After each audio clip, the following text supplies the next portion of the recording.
Okay. I see none, so we're going to move on. I need someone to approve the agenda, please. Me. Thank you, Sarah. Can I have someone to second that? Thank you, Olivia. All in favor?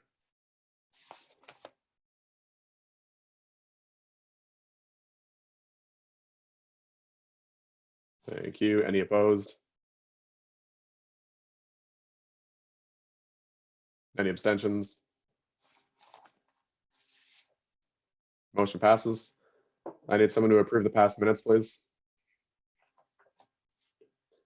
Thank you, Jordan. And can I have someone to second that? Thank you, Liam. All in favor? Any opposed? Any abstentions? All right, motion passes. We're going to move on to the president's report.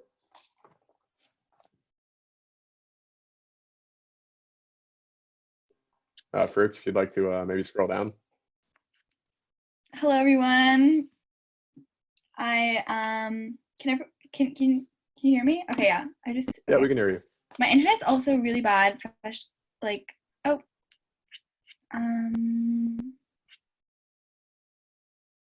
Just a second.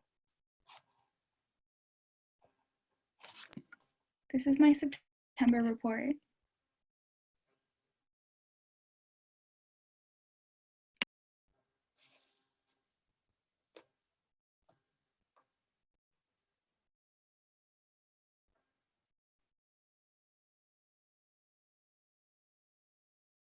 Yeah, it looks like we've got the September council meeting actually open in the tab. Sorry, everyone, just one moment.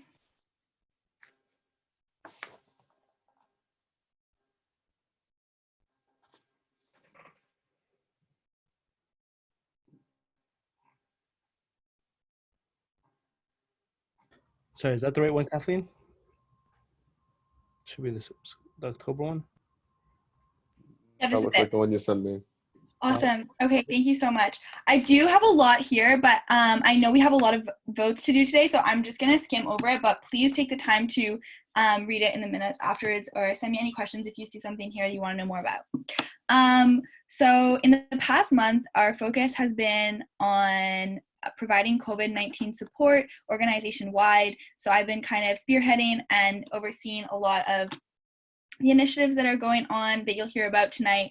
But to name just a few, there's the Hardship Fund, the COVID-19 support group, food hampers delivery, mental health support, etc. We've also launched an email where students can contact to get direct and personalized support of any type related to COVID-19 or otherwise.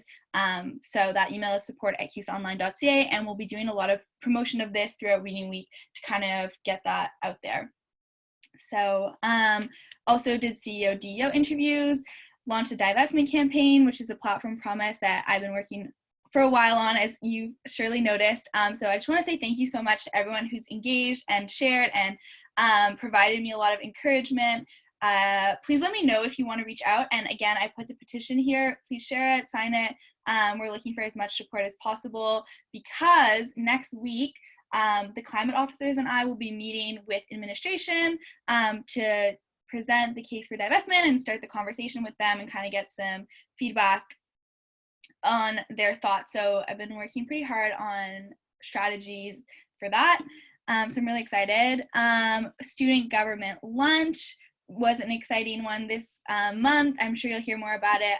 Looking forward to Kashti also probably sharing some thoughts tonight, but we discussed E-Proctoring. So we know there's been a lot of student groups that students that have reached out to us asking for more clarity and concerns over their privacy. So there will be an email sent out to the affected students, the students that their classes are using E-Proctoring, on their options, because the university wants to make clear that if you do not consent to certain E-Proctoring systems, that that they will find a solution for you.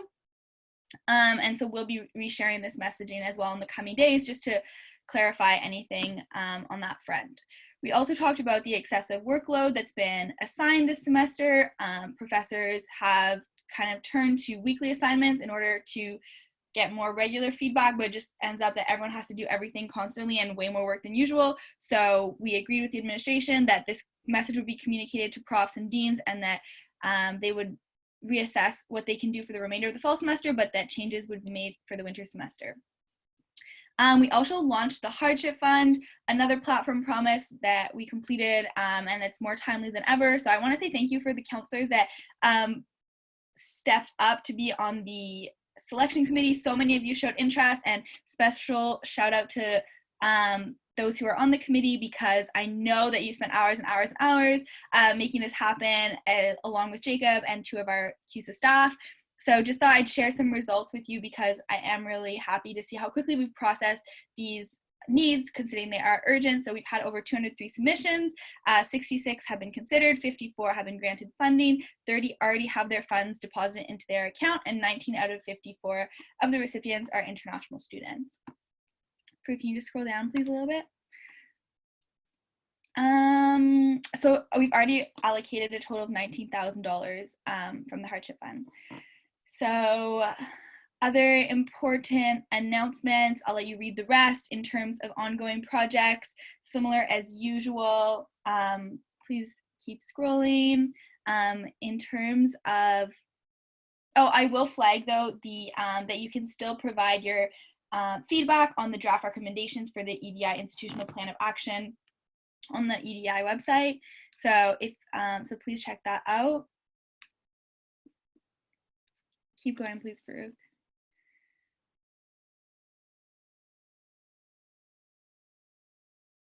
And then in terms of the month ahead, we'll be continuing to promote our COVID-19 support, continue with some final events for Pop the Stigma, continuing to prepare for divestment, lobbying, and build the movement.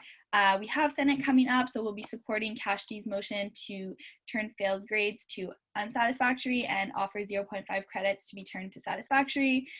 We're also going to begin preparing for the online elections with our new elections officers once they're hired. So please, if you have any thoughts on this, please get involved in the process. Reach out to the new, once we have chosen the new election officers tonight, please reach out to them or to me if you want to know anything about elections, or if you have ideas on how we can transition the online elections into as fair and inclusive a process as possible. So that's like definitely a big priority. And yeah, I'll be speaking at a ceremony for the Spirit of the Youth Awards this week, meeting with the Assistant Vice President of Indigenous Initiatives, and working on finalizing the platform promises and our midterm report. So as always, please reach out. You know my email. That's it. All right, thank you. We're going to move on to the Vice President internal report. Whoa, what? Nope, okay. Actually, I don't think the VP Finance report's in there right now. So we're going to do VPI for now. And we may be out of order, but we're going to try to get that finance report in there. Wow. So Farouk, how about you do VPI for now? Yeah, for sure. Okay. Let me just get this on.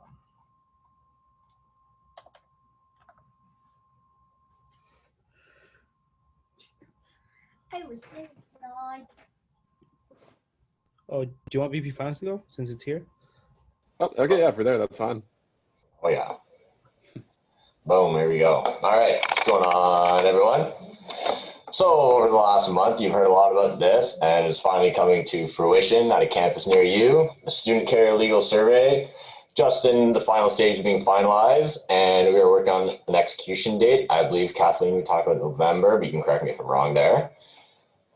Student Union Building. So Kathleen and I had a meeting with Suzanne Blanchard, who is the Vice President of the University, to chat about this, just to get some feedback and some things that they like from the previous campaign, things they didn't like, ways that we can improve to make sure that obviously this better represents students, but as well as the administration. Because again, everybody's on campus and we want to be inclusive as possible if we're going to do this thing. So just trying to get as many people involved. So the Hardship Fund, so Kathleen touched on that. So I sit on that committee with a few counselors. Thankfully, they were able to hold it down while I had a lot of school assignments this week because I wasn't able to attend all of them. So special shout out to you guys. We have directed approximately $15,000 to students through this fund, and that is only the amount of money that has been confirmed to students. I don't believe that actually includes the numbers Kathleen was talking, so that number will actually go up. So it's really good to see that students are utilizing the service. And if anything, it just means that we need to do more to be there to support students with resources like these ones. There's a committee called the Dedicated Access Fund that we have at the university. So I sat on that with the GSA, and we will actually be having an audit go through all of campus to assess the accessibility of different areas, whether that's a building, a classroom, everywhere and anywhere in between. We're going to be looking at where we can improve campus. And with that, they also will be likely looking at the roads. I know some people have been very eager about bike lanes on campus, so working on those. Student government line, so as Kathleen mentioned, and I'm sure everybody else will touch on a little bit, so I won't take too much time. Followed up on conversations with admin in regards to COMAS. Obviously, I believe there's still a lot more research to be done between conversations we've had with the university versus some engineering groups. There's still a little bit of discrepancy, so just figuring those out for students and honestly just getting to the bottom of their concerns there. And brunch with execs, shout out to Morgan and everyone who attended. That was awesome. We had a chance to chat with some students and yeah, just get to know a few extra people. Going down to ongoing projects, we have Student Care Legal Service, as I said, that survey will be out, and then we're going to review that data, and that will tell us whether this is a service that students want us to bring to campus. And you'll likely see a bit more messaging going out about that leading up to the survey as well.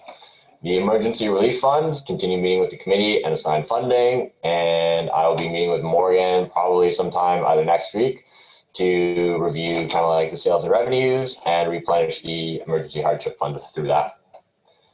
And then for student union building, so I can scroll down just a little bit. For student union building, so we're going to be reaching out to various groups on campus to gauge interest in them if they think student union building would be advantageous to their members. Again, gauge some more interest in what they think would be good to have on campus and things we need. And also launching a platform to allow any Carleton student to submit their ideas, because obviously, as much as the goal is to talk to 24,000 students, especially during COVID, that's going to be a little bit extra tough. So I'm trying to figure out a way we can at least try and get as much feedback as we can there. And for Havens, so continue growing the business. As we're getting into a bit more like spooky and like winter season, I don't think people are buying soft serve as much. So again, pivoting that business model a little bit more to try and find what we can do for the winter time to try and boost some revenues there. And for the month ahead, CUSA business assessment. So we're reviewing the performance from September to reading week on the businesses and just checking in, seeing where they're at, having a few conversations with the managers about the rest of the semester. Going to meet with AVCOM to discuss potential ways CUSA can improve accessibility and seek outreach on campus. Obviously, with campus being closed, makes it a little bit easier to implement some changes. So if there's anything we can do through AVCOM, then meet with that committee and figure out what we can have whenever students come back. Looking to connect with Hatch on implementing the Entrepreneurship Fund. So this is another campaign promise that we're looking to put a check mark beside. And this will give entrepreneurs access to apply for funding to help them start their startup. And lastly, but not least, I'll be working with Ozzy and Eve. Eve assists us with our programming. She helps out in the service centers as well on some financial programming and planning and information for students during COVID, whether that be opportunities for them to learn some new skills, new information, resources. I just ballparked like a few ideas. If anybody has any, drop them in the chat for sure, but maybe like a stocks. I had one student reach out, Abdurraham, about a credit card score. A lot of students actually don't know how to like manage their credit score, what it is, how to find it until it's too late. So again, really trying to help students in that retrospect, because you're already graduating with like a bunch of debt. Might as well not graduate with a bad credit score, sorry. So we'll get that going. And yeah, any questions, feel free to reach out. I'm always available. All right, thank you. Now we're going to move on to the VPI report. Wow, it seems like mine's the only one that was right. I don't know why. But anyways, what's up, everybody? my request usually quick, simple. Past month we have CEO and DO interviews. We actually finished those this week. So, oh, I don't know what happened there. Sorry, yeah, we had COs, DOs interviews. Great turnout. A lot of students applied. We had Club and Societies committee funding. We finally finished all the interviews, and the allocations are actually in the process. That took a lot. That was almost about 7 business days, 6 business days. So it took a good portion of time. The undergraduate recruitment presentation was an amazing event. Got a chance to just speak about CUSA clubs and how to get involved, and just answer some questions for incoming students and future students. Ongoing elections preparations. It's something we're working on and something we continue to be working on. And I think you will see more progress now that the COs and DOs will hopefully be hired soon. But again, just looking at the rules and regulations, since it is going to be a full-on online election, and just looking for new systems. And when I mean new systems, it's kind of ties to the ideas of maybe having one centralized website where we just provide information on all the candidates and all the teams that are running. So it's just fair for everyone. Promises, new CUSA Hub, that one is actually complete. And I'll show you quickly what it looks like. So for those who have been involved with clubs or ever visited CUSA clubs or CUSA Hub last year or previous years, know it wasn't the prettiest of things. So this is kind of what it's looking like now, if you're able to see it. Can you see it? Yeah, so yeah, this is kind of what it looks like. This is the homepage. I would definitely say this is 100 times better than last year. Quick video of clubs conference last year. And just a bunch of different information, how-tos. It's not 100% done, but we're still working on it. So, but definitely is a big improvement since last year. So a big shout out to all the clubs for their patience with us and helping us kind of just populate with information, and couldn't have done it without our communications office. CUSA Council Instagram. Our officers were hired. They have a lot of amazing stuff in store. Headshots. I didn't think they'd be this hard, but I feel this year everyone's just much more busier. So it's been a struggle to find a time for in-person headshots, but they will get done. We're aiming for after reading week. If you're not in town, I think Femi sent in a link in the Facebook chats for you to just fill it out and attach your own headshot. So if you haven't had the chance, and if you're not planning on having a headshot taken in person, please do check out that link. Clubs preparations, again, transitions. Some clubs start later than others. Some clubs are just starting up now. So just continuing helping these new execs transition into the roles and helping them succeed in the roles. And FAQs, frequently asked questions, are something just on a daily basis. Counselor meetups, faculty emails. Our general manager, Travis, is currently working on that. Loves the idea. We kind of just brainstormed a bit about it and talked about some other ideas. So those should be created very soon. I'll just sending out like emails to each faculty. I'll be sharing the passwords and the emails with you. If you have an idea or maybe a preference on what you would like the emails to be, we're thinking maybe CUSA and then Faculty of Public Affairs or CUSA FPA, or maybe just FPA at CUSAonline.ca to be the email address. If you have something that maybe you would want to see or you would like, please do just shoot me a DM and let me know what you think. Capstone Research and Project Fund. A few students have already applied to it. Again, if you can just spread the word, if you know anyone who's doing it, we're going to continue promoting it to have and just support our students. Again, Amazon Prime is doing just an ongoing thing for myself. I have, I think, 6 giveaways in the next week and a half, so stay tuned for that. Again, I like to keep it short and simple, although I hope these are not as easy as they seem. SIF October deadline, it is October 31st. So if you know any students doing any extracurricular events, please do encourage them to apply before the deadline. CODO transition, obviously they have to start preparing the writ and everything that entails in all these changes, especially that this year is a virtual year. Preparing social media, and what I mean by social media is just promotions, trying to promote the election, trying to engage with students. Obviously last year there was a declining amount of counselors that ran. Obviously we want to learn from that and grow from that, so we're doing everything we can just to promote it, answer questions, and provide as much information to all the students so they're educated of what it takes and what it is and just the benefits of running to be a counselor. Again, elections, more promotions on the elections in general. Obviously, it looks like we have 2.5 months, but usually December is a write-off with exams and stuff, so we technically only have about a month and a bit. So we want to continue promoting that and then just helping the CEOs and DEOs throughout that process. And lastly is another policy point, which is clubs awards and recognition. There's a lot of clubs who are still putting a lot of time and a lot of effort to engage with their students and provide them services so they can at least enjoy the year from the comfort of their own home. So we want to create more recognitions and start thinking and preparing awards to hand out for at the end of next semester. Again, if you have any questions, please, or any concerns, or just anything you want to chat, please email me at vpi@cusaonline.ca, or you can reach out to me on Instagram at FaroukL. I wish you the best of luck and enjoy your reading. All right, thank you. We're going to move on to the VP Community Engagement Report.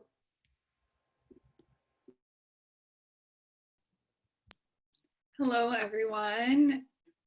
So I'll just get right into it. Over this past month, a couple things for Capital Collective. So we officially announced that the funds or the profits will go back into the Hardship Fund, which is really nice. So we did post about it on our Instagram if you haven't seen.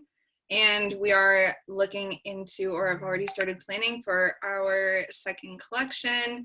So that's really exciting as well. Service centers, they assisted with some Pop the Stigma programming, but they continue to run like programming very, very often. So there's always things for people to do, which is really nice. Brand ambassadors wrapped up onboarding, and as you may or may not have seen, we've started introducing them individually on our CUSA Instagram. I just want to add that they have been getting really good engagement with their followers. One of the most popular questions that they get is like, how is CUSA supporting students with online school? And the brand ambassadors have actually come up with lots of really cool social media campaign ideas. So we'll be working on those moving forward. It's been nice to see how well engagement with them has been going already. For the street team, we had the kickoff event last night. It was really nice, a small and intimate event, but it was really great to get to see some new faces, get to meet new students, and ultimately just realize that people just want to be a part of the community, and the street team is a really good way for them to still feel connected to campus, although we're not physically together. The Alumni Mentorship program launched, so that was last week. I spoke as a student ambassador for the Alumni Mentorship program. Also, one of my platform points is to leverage our alumni relations. So I've been promoting that leading up to the applications, and the actual program launch went really well. There were about 90 people there, so it was really great opportunity. I also attended the EDI town hall. Definitely learned a lot hearing from different students and their feedback on the proposal.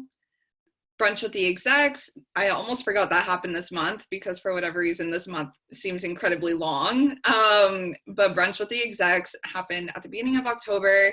It went really well. It was really nice to just be able to have open discussions with students.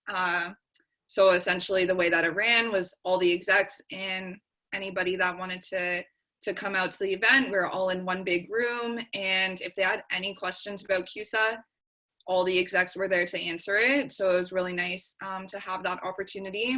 And I do plan on doing another one early December, so keep an eye out for that. Definitely don't miss another opportunity to get your brunch paid for. We were reimbursing people for up to $15 on their brunch, so yeah, don't miss it. And tomorrow evening, I'm also holding a little social with our service center coordinators as a little staff appreciation. So yeah, Zoom University Edition. It's very relevant to now. Ongoing projects. So I have adopted our Financial Literacy Month, which is awesome. That's totally cool because I already had 2 weeks of programming within it. So one of the big projects I'm working on and is actually one of my platform points is the Startup Fest. So essentially it'll look like 3 events. There'd be a how to start your own business 101 panel. I'm actually going to be collaborating with Noor from Rise, who's also in this room. But yeah, so we'll be working on that event together. And then one of the ones I'm very excited for is our virtual startup career fair. So essentially inviting startups that are looking to hire students and giving them the opportunity to hold info sessions and give students the opportunity to network with different companies that may not be as apparent, because working at a startup can be seen as a little unconventional, but there's definitely lots of opportunities in that industry. So I want to make sure that we can bring that to the students. And the third part of it is the Student Entrepreneur Showcase. So essentially a showcase for our current student entrepreneurs, our peers that are not only students, but business owners, and really giving them a stage and a spotlight so that they can do demos of their business and essentially just support our peers, which is another really unique opportunity. And in addition to the whole Startup Fest, I will be creating a startup grant. So we will be acquiring funding from different sponsors, and essentially the funds will go towards creating grants for students that want to start their own business throughout the rest of the school year. They can apply to the grant because usually finances get in the way of starting a business. So we hope to kind of take away some of that burden. So yeah, that's really exciting. Also included in my Financial Literacy Month programming, there's going to be 2 workshops with the 3 skills. So there would be a resume and cover letter workshop and a virtual networking and LinkedIn workshop. And in addition, I'll be collaborating and supporting the rest of our Service Center Financial Literacy Month programming. We have a month packed full of different things, so make sure you keep an eye out for those.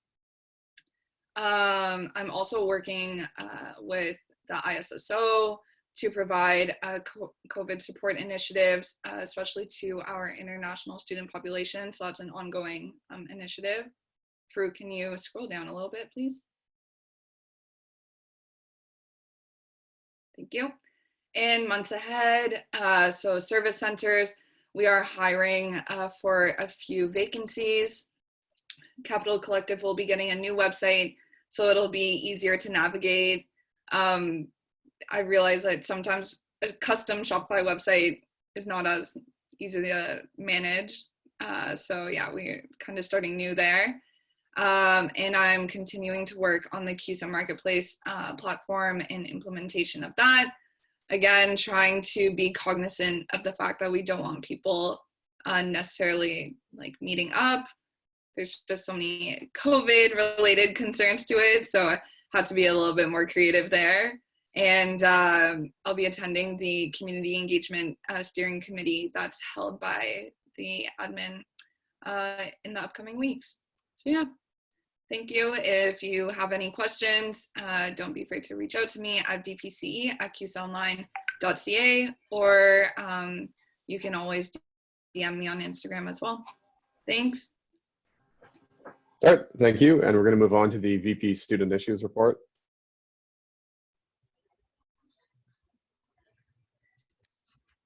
Hello, everyone. Oh, that's me.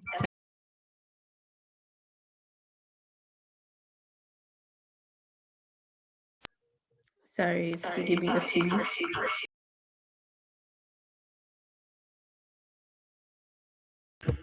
Okay, back in business. Hello, everyone. Hope you could hear me. Yeah, it's been a quite eventful past couple of weeks. So in the past month, it's been heavily focused on my Pop the Stigma campaign, which is a mental health awareness campaign that's held every year in October. God obviously looks a little bit different this year because of the current circumstances.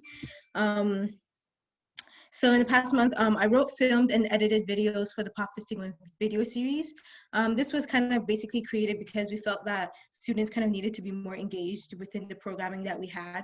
And Zoom programming, although it's great and it's a great initiative, it wasn't getting to the students as much as we thought it would.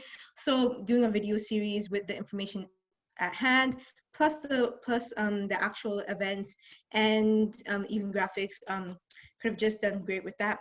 So these included subjects such as the introduction, which is a few Carleton statistics in it, World Mental Health Day, seasonal depression, fatigue, working from home, and men's mental illness and wellness, and much more. Some of those are actually live right now, and there's more to come. Also executed other Pop the Stigma campaigns, such as a chat with NFL player Brennan Scarlett, which was in collaboration with the Black Student Alliance. We also did a self-care night. Actually, no, going back to that event, it was, I found it really fun. Shout out to the people who came to there. Not every day we get to chat with a whole NFL player, so I'm really great with that. And we talked a lot about mental health, men's mental health, and specifically Black mental health, because the niche and intersectionalities of that is really important, especially for the community. We also had a self-care night, a collaboration with Hormones and Mental Health, which is a collab with the Women's Center. We also have upcoming an event with the Muslim Students Association, which is actually tomorrow, and it's centered around faith, spirituality, and mental wellness. And also, oh yes, and also a mental wellness report. Oh yes, a mental wellness Q&A with the Transformative Life Coach, which is actually going to be done this time next week. So that's going to be great, and the focus for that one is men's mental health as well. Also attended the student government lunch. Kathleen actually said about that, so I'm not going to go too deep with it. Also attended the EDI Town Hall, which was organized by the Equity, Inclusive, and Community Services. Really great and really great energy there, just because we talked about the 5-stage action plan and the implementation of EDI resources. And a big part of the conversation was around the pedagogy and the diversity of course material, and also accessibility towards stricter programs such as engineering. Also, for those who did, I completed the first year Connections mentorship program. It was really great to meet some of the first years this year, and trying to obviously navigate through campus and Carleton, because obviously it's a different year. You can scroll down, please. Also, lastly, created graphics in correlation with the hashtag #EndSARS movement in Nigeria. As some of you know, I'm Nigerian, and this actually hits close to home for me. And because we have a very vibrant African and Nigerian community here at Carleton, this affects, to be honest, all of us in here. Particularly, yes, hashtag #EndSARS, definitely. Particularly disappointed with the university's lack of response, especially when there's a large and vibrant Nigerian community here at Carleton. So with that, there was a lot of initiatives that was done today, whether it be filming and videos. That's why I'm kind of dolled up right now for it. Onto ongoing projects. First year mentorship. Oh yeah, well, obviously for the first year mentorship is over for this month. However, that's still ongoing because you don't just, kind of leave your mentees to go. There's also COVID support and resources. That's coming up as well. Kathleen also mentioned that earlier in the report, so I'm not going to go into it. Continue to work on campaigns. First semester was great. Next month is FinLit. Morgan already touched upon that, so don't need to go on to it any further. However, while I am passing the torch to her, I will be in the background doing some things if needed be. However, the focus of next month will be 1, next semester's campaigns, and 2, study snacks initiatives. Also, the flu shots at designated locations for Carleton students. This was mentioned last council. There has been some updates for that. There's been an underwhelming response for franchises who would actually block out a time slot for university students. Frankly, they weren't interested, which was kind of sad, just because with the time being, especially with our age group, we need as much support as possible. However, we will be reviewing other methods to promote this initiatives. So for the month ahead, FinLit. As said, I'm very excited about that. Continue to follow academic accommodations. It's actually had to do with the student government lunch that was mentioned with Kathleen as well. I'm pretty sure she went through a robust, I guess, explanation of it, so I won't do it anymore.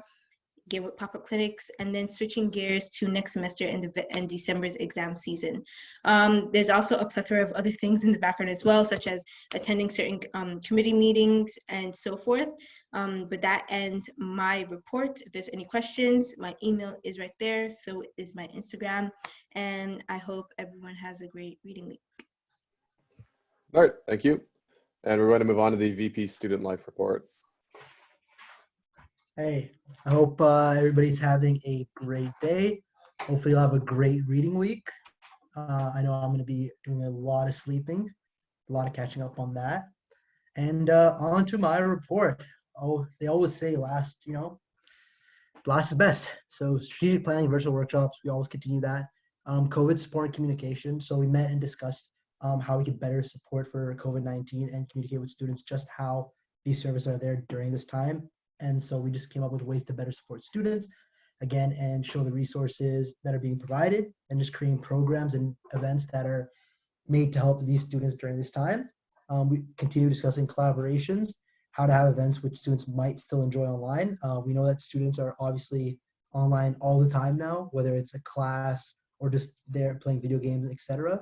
So it's just how to have these events that students can enjoy and feel connected to their community, but not sort of force them into anything. Met with the SEO and Ross, so continue doing that. And then the CUX programming committee is continuing, harm reduction committee meeting, and student government lunch. So ongoing, if you can scroll a little down, Farouk.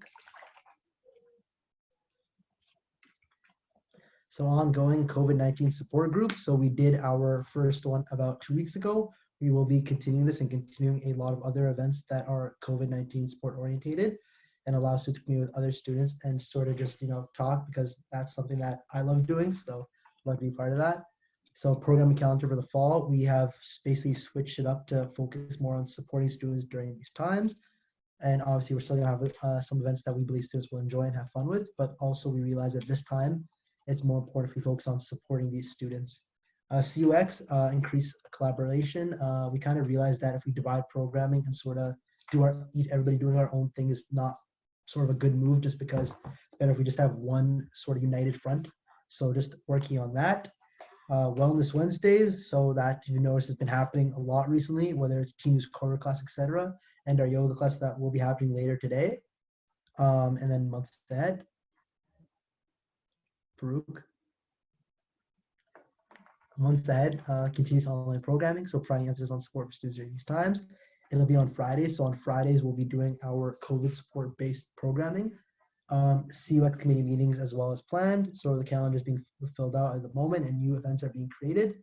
And my favorite thing that I'm working on right now for the months ahead is Frost Week.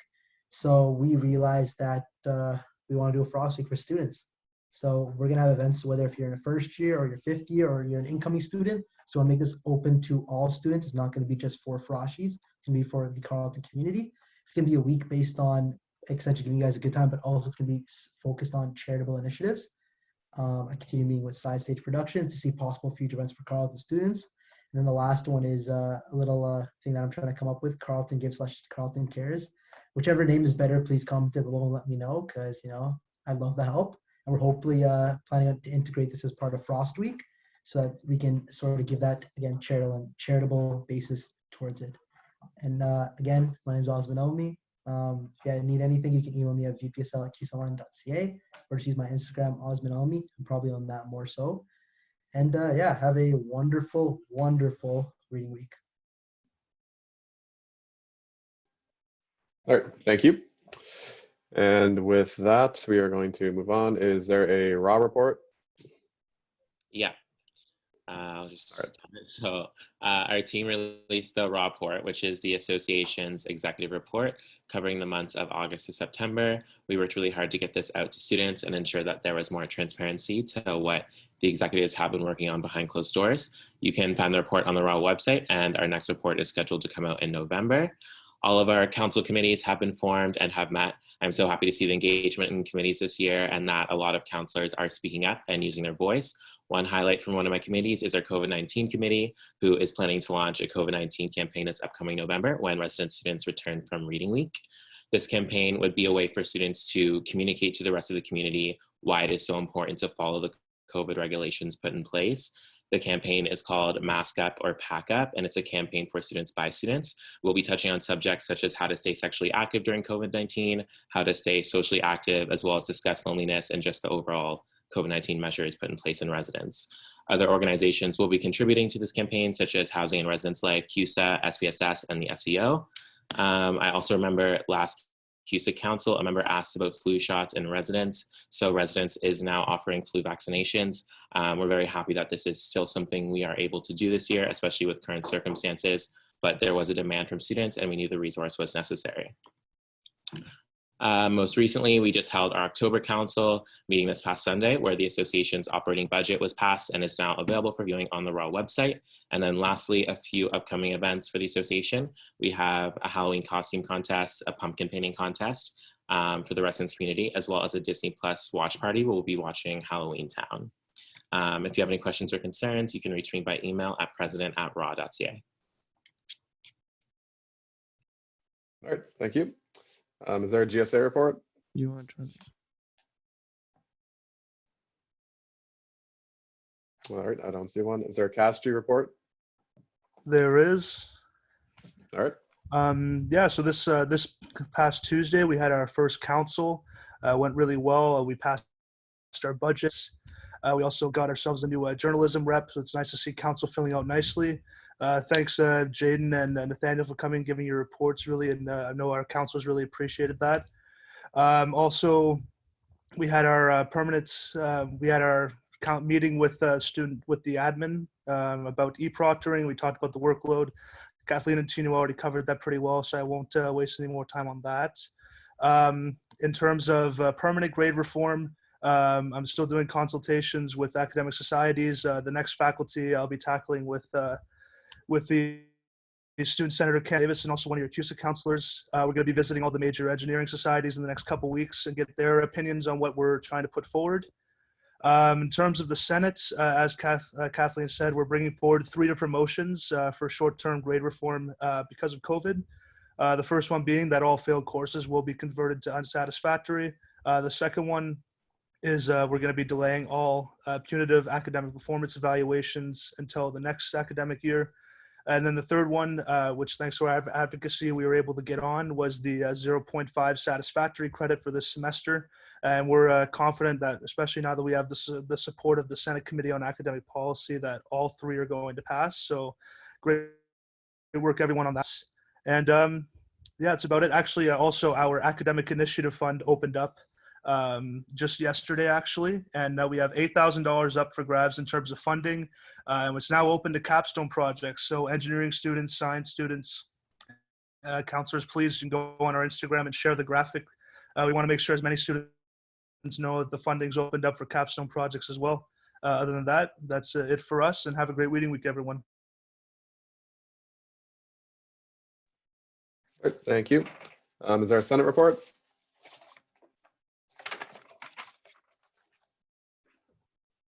I don't see one. Is there a Board of Governors report? There is. Okay. So hello, counselors. I hope all is well given COVID-19. The Board of Governors, it was a very eventful September meeting. 3 main points that we received is oversight of the EIC strategic plan that is unfolding. As many of you know, probably have participated in that forum that has been held by Michael Charles over the past few weeks. So we've gotten a lot of feedback on that. Some points were raised through different governors' questionings, including mine, about the number of, for example, mental health support staff for racialized students that are coming forth. So that's an ongoing discussion. I encourage all of you to reach out to EIC and the chair board, or the chairman of the board, to put in your testimonials or your ideas to how we can advance that. Secondly was the environmental report that was tabled by the building committee. We have a comprehensive environmental report that includes getting to carbon neutrality by 2050, which is a huge development. We also have a long way to go in terms of divestment. As you know, there's a strong divestment movement on campus. There are a few motions going forward to committee over the next few months. So by December, we should see some work, including the work that I'm doing through the University Advancement Committee. We have the situation with the Turkish graduate student that is, of course, being detained, or that was detained in Turkey.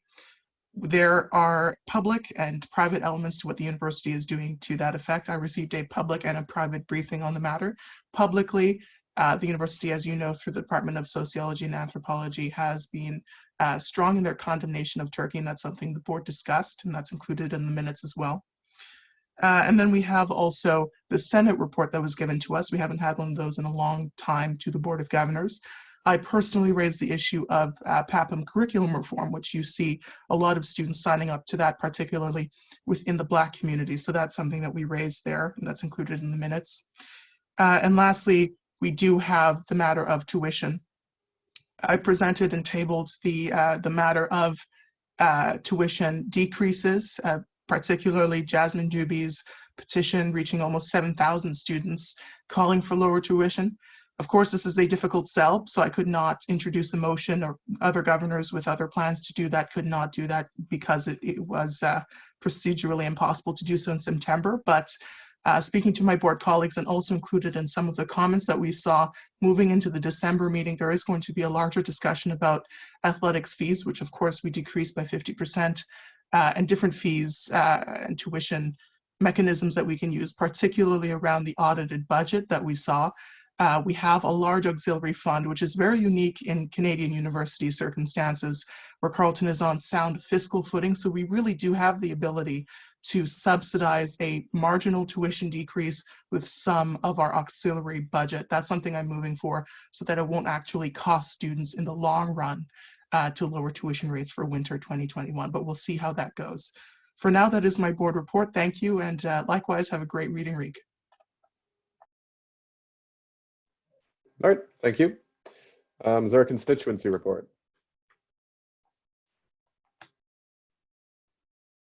No, I don't see one. Are there any committee reports? I believe we have one. So we have one for club and societies.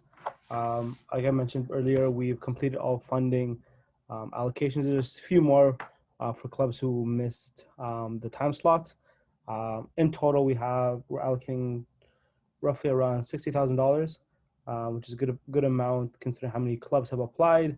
And I'm super happy about the amount of clubs that applied and the amount of clubs who have chosen to continue to dedicate their time just to give back to the community. So that's my club and society funding committee report. Thank you. All right, thank you. Are there items for information?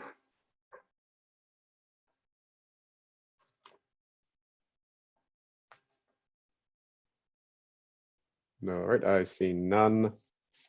We're going to open up the question period. Are there any questions?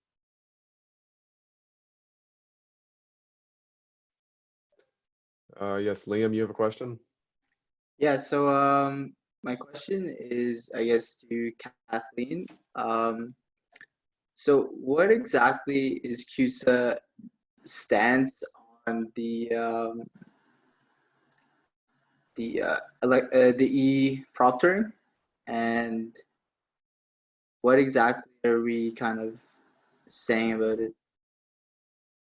Sure, Kathleen, would you like to respond? Yeah, thank you for your question, Liam. So it's not, I mean, I wouldn't say that we exactly have a stance, considering professors are entitled to academic freedom, and so there is limited room for us to enforce change, but we are advocating for increased transparency from the university, and that's what we asked for at the student government lunch. And so as a result of that, the university will be sending out an email, as I mentioned during my report, to all the students who will have to use the E-Proctoring service. And so we do think that it's unfortunate that any professors are using E-Proctoring, and we are advocating for more open open exams. So, but the reality is that if professors want to have a proctoring service, then the university has to provide one. And we, through discussions with the Engineering Society, I've come to understand, or the CSCS, I've come to understand that our proctoring service is internal, meaning that all the data is hosted within Carleton, like actually physically on campus, and is not being shared with any outside firms or agencies or any data analytics. So in this sense, comparing to other institutions that have other e-proctoring services that are hosted outside, our internal system is ideal in some sense. So I think it is important to clarify with students that like this isn't an AI external software like was seen at U Ottawa and Western. So in that sense, we think that if this like is necessary, the program that the university has selected is like the best that we can do. And why is it that some courses do require it and others don't? Why isn't it like black or white? Yeah, so it's up to the professors to choose the method of evaluation that they would like to use. So because professors have requested a proctoring service, the university has provided one. To clarify, it's only 6% of students that will be doing exams that are e-proctored. And most of those are in engineering and computer science. And actually this e-proctoring service has been used in these departments for a number of years now as like an optional service for students who are like, let's say, out of the country and can't make it to their exam, then they could use this e-proctoring service. So it has been used for years in the past, but now it's like being more widely known.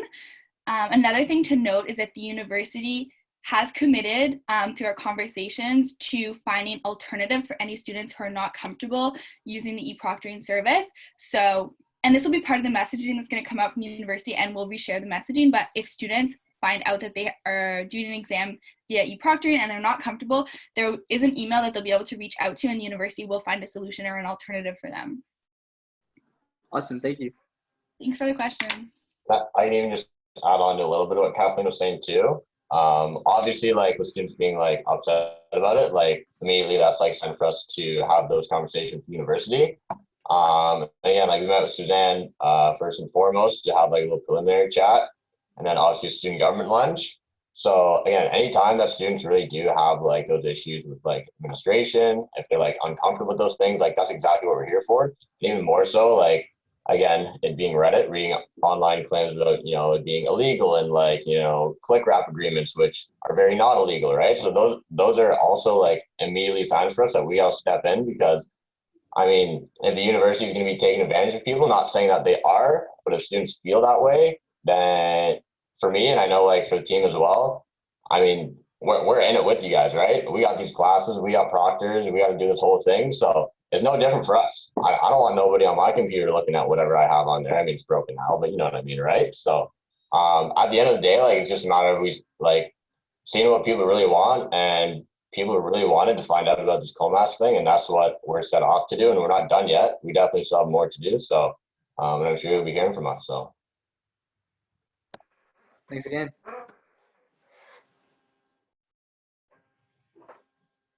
Okay. Let's see. Liam, you might want to lower your hand if you have another question, just to make sure. I'm confused. And Nathaniel. Oh, I got a private message. Yes. Okay. Nathaniel, you have a question? Yes, I do have a question. Okay, yes. so before we do that, hold up. So motion to grant speaking rights to Nathaniel Black. All in favor?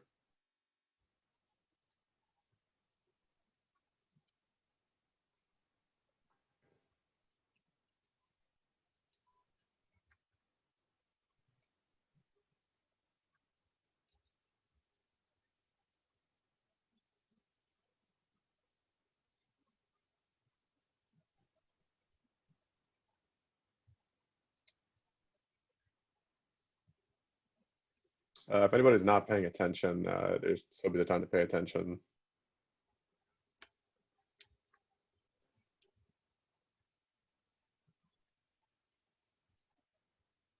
Okay, any opposed?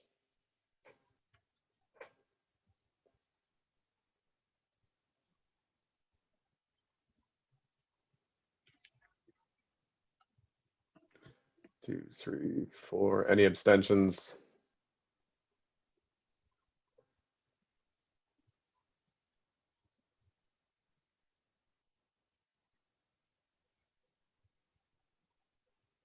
All right, unfortunately, 13 votes is not enough to be granted speaking rights. Okay. Are there any other questions? I'd like to remotion for Nathaniel to have speaking rights. Would you like to Second. remotion? All right. Yep. Second that. All in favor?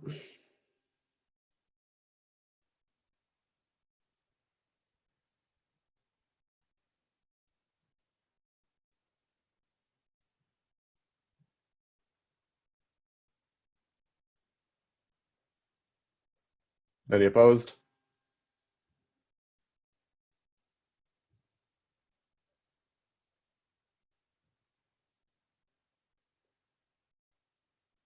Any Mind if I just say abstentions? something really quickly, Ryan? I just want to say some people haven't even voted at all, whether it's opposed, abstain, or for. Please do that. We're at council. Please just vote for whichever side you want, but it's better than not voting at all. Thank you. Yep. So unfortunately, we cannot assume votes. If you don't vote, we will be assuming a vote, but if you don't vote, that's an abstain. So not making a choice is still making a choice. And anyway, that is 17, which is enough to be granted speaking rights. Nathaniel, you've been granted speaking rights. You may ask a question. Thank you, councillors. My question is to the president, particularly if you've heard about the University of Ottawa scandal with the professors using the N-word and academic freedoms and all the rest. I've been working with my counterparts on the Board of Governors there to come up with a bilateral strategy when it comes to students' perspective, particularly on the Board of Governors level, on voting on things like collective agreements. I was wondering if you have a stance on moving forward, if CUSA can be more involved from a student perspective, an advocacy perspective, when the university does go in to negotiate those collective arrangements, whether it be with professors' unions or with our campus safety unions, to include human rights and also limits to that type of language, because it's not really included in the current contracts that we have. And other universities, I'll remind you, Queen's University, York University, University of Toronto, they all have that in their collective agreements. So I was just wondering if you have a position on that or if you'd be willing to look into it. Sure.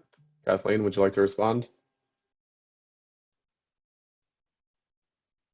Thank you for your important question, Nathaniel. Thank you for bringing that up. I was very disappointed and disheartened to see everything that's happening at the U Ottawa campus.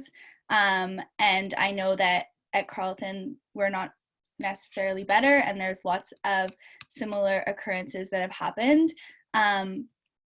First off, I'll say that I'm happy to support and work with you in your initiatives at the Board of Governors. I know that a lot of the more large-scale institutional changes that occur happen through the Board of Governors, and that you're our voice there. So always happy to support you in any way that I can. In terms of some of the areas that you brought up for advocacy, we are quite involved in terms of EDI advocacy at all the levels that you mentioned, but always happy to take feedback and ideas. So in terms of EDI, we are part of the EDI working group. Tinu actually sits on that, and I'll let her add to my comments afterwards. But I also meet regularly with Michael Charles on a monthly basis, and we talk about different ways to implement better EDI structures within our campus, and I also share a lot of the student concerns that come to me.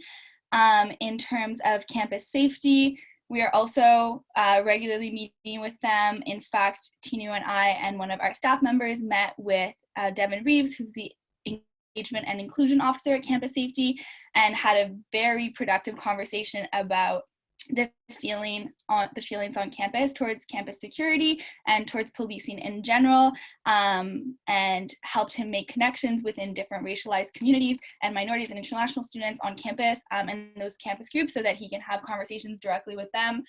In terms of collective agreements with faculty, of course, as CUSA, we are not members of those collective agreements, or we don't sign those contracts. But as I said at the beginning, happy to assist you in your advocacy efforts, and do any and have any kind of one-on-one conversations that I can help move that forward, whether that's with Suzanne or Benoit or at student government lunches.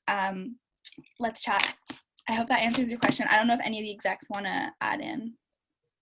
I could chime in a bit when it comes to that. It's actually I actually added it. It's what I forgot to say when we said that we met with campus safety. But alongside the EDI group, when it comes to pedagogy and the diversity of faculty, there was a point that was brought up. I actually particularly brought it up about accountability, not only for profs, but for instructors and for students as well within the classroom.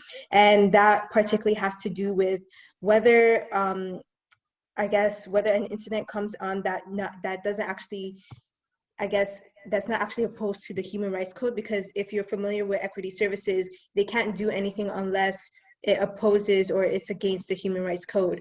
But frankly, as a Black woman, as someone who is part of a bunch of different intersections, as well as a diverse council as well, not everything that's racialized or that's sexist or that's homophobic and so forth goes along with the Human Rights Code. So we're actually working alongside to devise, I wouldn't say a new code of conduct, but definitely a type of framework in order to address these concerns, because there's certainly microaggressions that are seen in the classroom and within our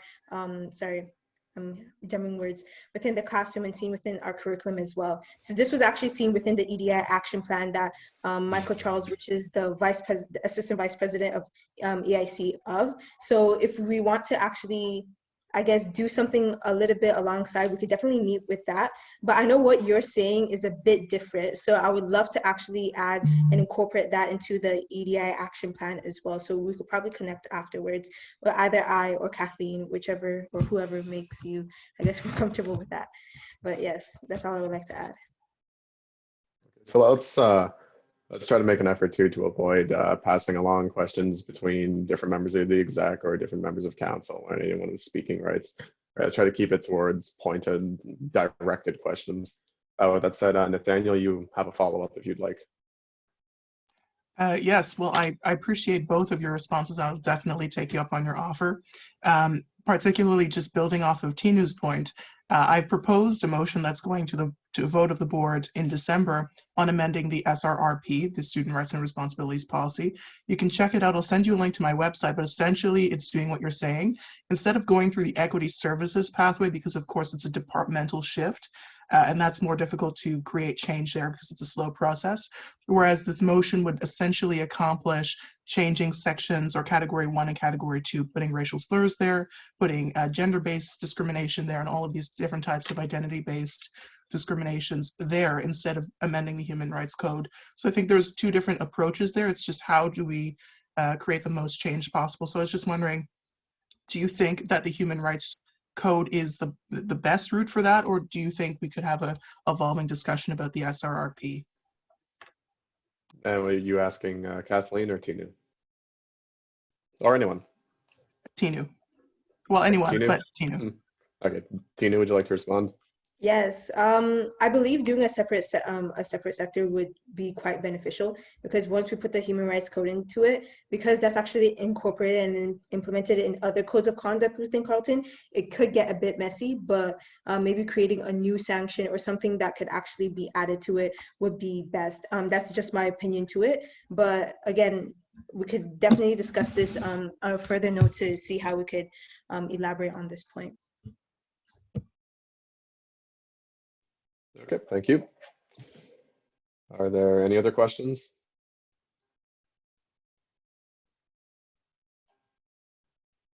I think I saw someone raise their hand earlier.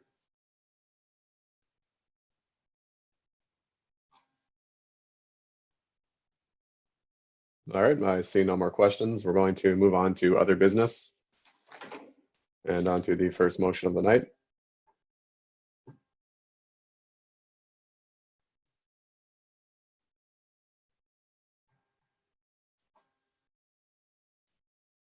Farouk, if you'd like to scroll down.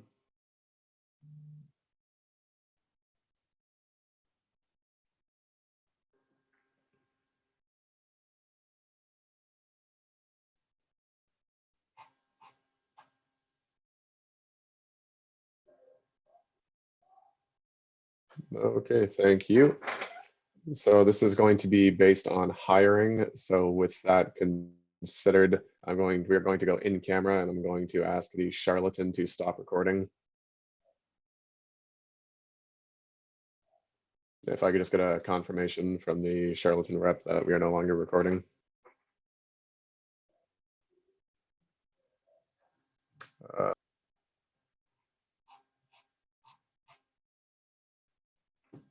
Okay, there's a confirmation. Thank you. And we are going to move on to the next motion, which is the motion to strike the Electoral Review Committee. Presentation summary, whereas CUSA Council created this committee to draft a report to Council outlining A, general issues with the conduct of the election or referendum discovered by the committee, B, trends in turnout, C, logistical challenges encountered during the electoral process, D, issues raised by candidates and voters, E, any other matters relevant to CUSA's democratic process. Information transfer, be it resolved that CUSA Council will elect an electoral review committee, be composed of A, 2 students at large, B, at least 2 members of council. Moved by Farouk M. Muflahi, seconded by Jacob Howell. Farouk, would you like to motivate? Yeah, this is something that the council created a couple years back. The purpose of this is for this committee to kind of analyze the elections process from the first day of nominations to the last day of voting, and then kind of created a little review report to present to the council and in particular to the elections office for the upcoming years, and just to highlight what worked, what didn't work.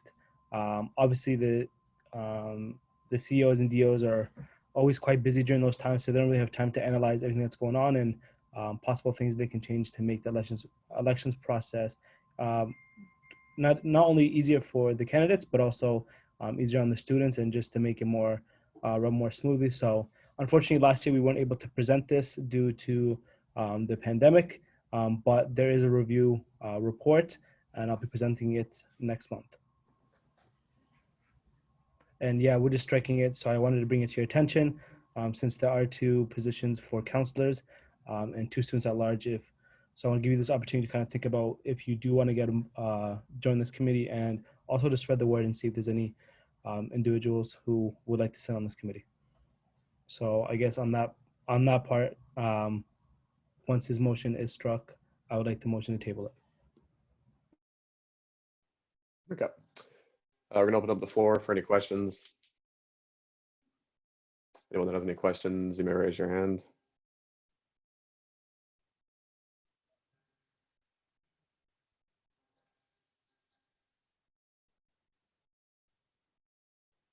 All right, I see no questions.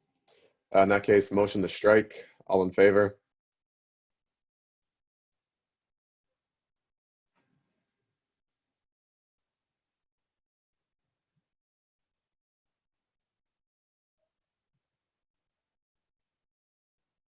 Any opposed?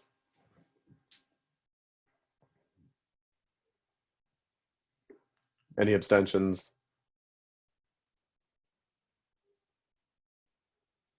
All right, motion passes. Motion to table. All in favor?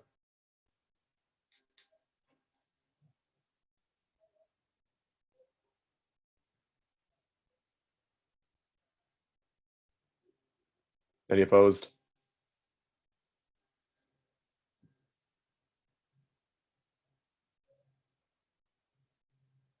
Any abstentions?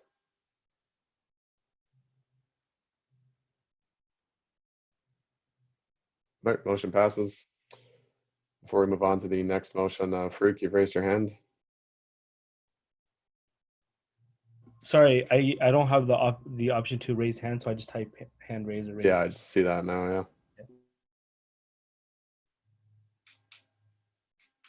Okay.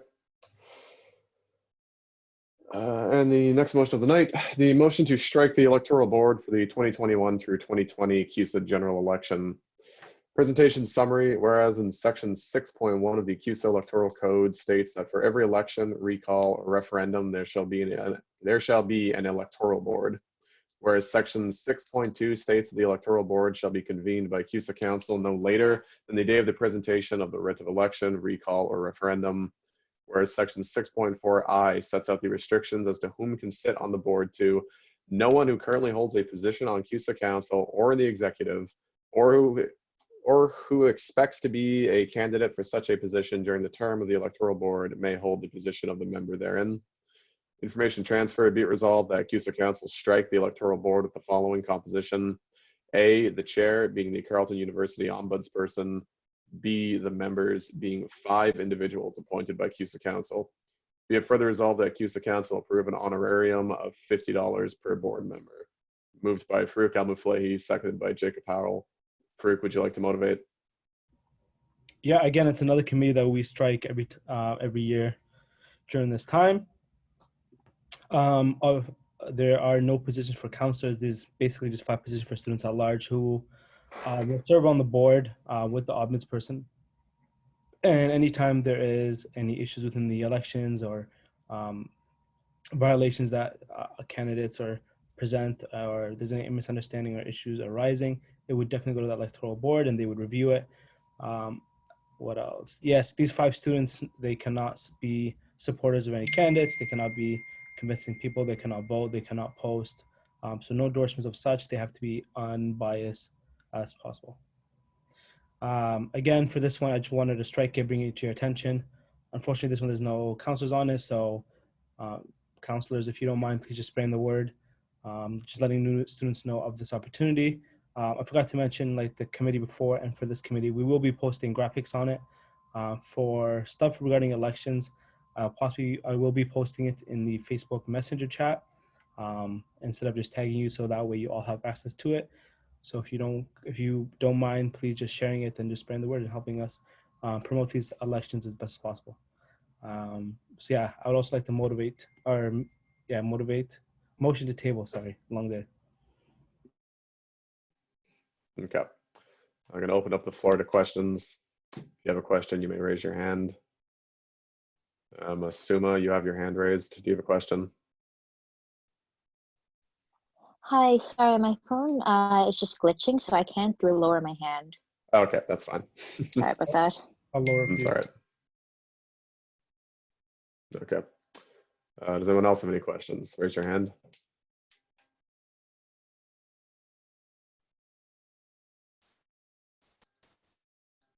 All right, I see no questions. With that, motion to strike. All in favor?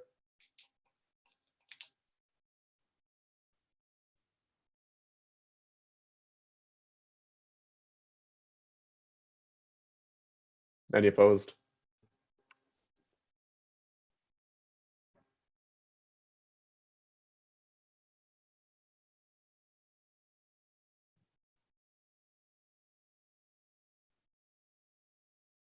Any abstentions?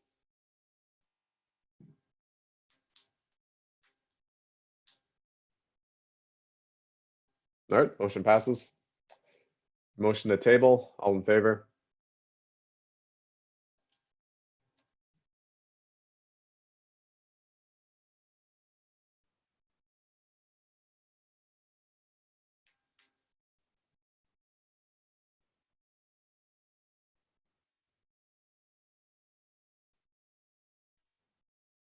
If anybody's not paying attention, this would be the time to pay attention.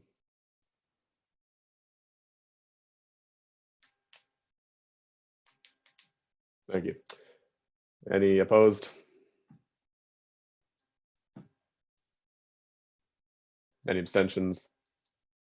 All right, motion passes. This has been tabled. Moving on. Actually, I believe that's it.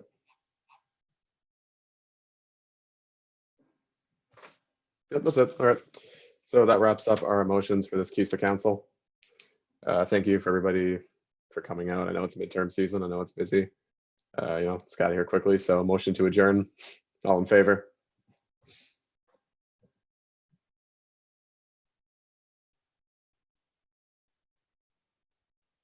Any opposed?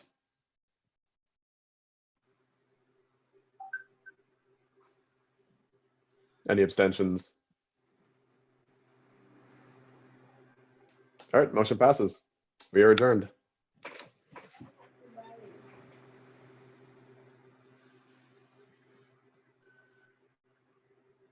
Great job, Brian. Thank you. Yes, have a good reading week, everyone. See everybody. Stay safe, stay healthy.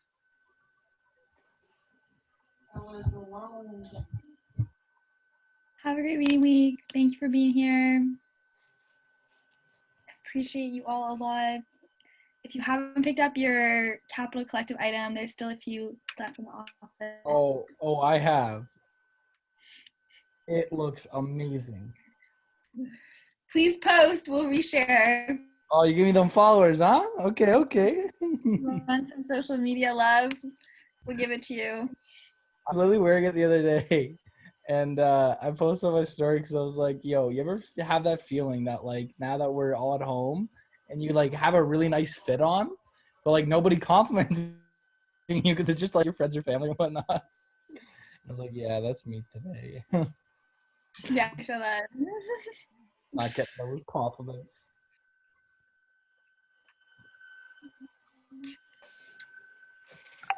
All right. Well, see everybody next month. I was just waiting to see if anyone else had anything else to say, but I guess we're done.